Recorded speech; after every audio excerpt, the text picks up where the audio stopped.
கேக்குறாரு, என்னப்பா இது, கடவுள்னாலே எனக்கு பயமா இருக்குது, எவ்வளவு கொடுமையான கடவுளா அவர் இருக்கிறாரு, ஒரு மனுஷனால செய்ய முடியாததெல்லாம் செய்ய சொல்லிட்டு இருக்கிறாரு அவரு. கடவுள் அவருடைய பிரசன்னாலே எனக்கு பயம் வருது, நடுக்கம் வருது என கூற, அவரோ அந்த வழிகாட்டியோ அவரும் அதே சபையில தான் இருக்கிறாரு, அவரும் ஞானத்தோட இருக்கிறாரு. அவர் ஒரு வார்த்தை சொல்றாரு, ஏன்பா நீ கடவுள்னா அப்படியே பயந்து அப்படி இப்படின்னு ஏன் அலற, கம்முனு. நான் ஒண்ணு சொல்றேன் கடவுளை பத்தி, அதை மட்டும் நம்புறேன். என்ன? God is good.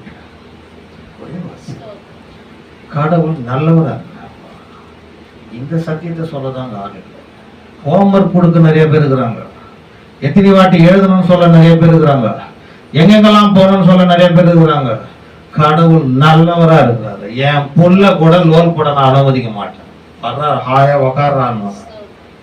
ஆனா அன்பே உருவான கடவுள் என்ன, இதை செய் அதை செய்ய, அங்க போ, அத்தனை கிலோமீட்டர் கண்ணாண்ட போ, இத்தனை கிலோமீட்டர் கண்ணாண்டவா, இதை செஞ்சியா செய்யலையா, அப்படி கடவுள் கூறுவதாக இங்க கிளப்பப்பட்ட இந்த மனுஷ அறிவுல இருந்து வந்தது பாருங்க. இன்னைக்கு கூட ஒரு வசனத்துல வந்தது, கடவுளுடைய அந்த கற்பனைக்கு விரோதமா மனுஷன் உருவாக்கக்கூடிய அந்த இடரல் உண்டாக்கிடாதீங்கன்ற. இடரல் எப்படி வரும்னா, வேத வார்த்தைக்கு விரோதமான சிஸ்டம் ஒரு மனுஷன் உண்டாக்குனா அதான் இடரல்.